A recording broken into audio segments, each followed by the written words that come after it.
কার জন্য টাকা কামাই করে? যে ছেলেটা নামাজ পড়ে না, এই হাইওয়ানরে জিজ্ঞাসা করেন না, এই বেটা তুই সেজদা দাস না আমার মালিককে, তোরে কেন খাওয়াবো বেঈমান? কথা বলেন না কেন? পরিষ্কার করেন তার লগে, এই বেটা তুই নাফরমানকে আমি কেন খাওয়াবো?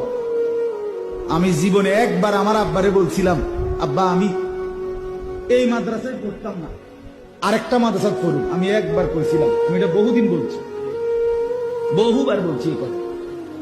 আমি একবার জীবনে বলছি, আমার আব্বা বলছে ফুত পরের লোকমা ভাত আমার ঘরে খাইও না, সাবধান বাইরো, এক লোকমা ভাত মুখে দিবা না। বলছে আমি যে মাদ্রাসায় দিছি এটাতেই পড়তে হবে। পরে কানতে কানতে চোখ মুছতে মুছতে ওই মাদ্রাসাতেই ফিরে গেছে। তামাশাইটা আমনের ফুটের চুল, আমনের বাপ চাচা 14 গোষ্ঠী, আমনের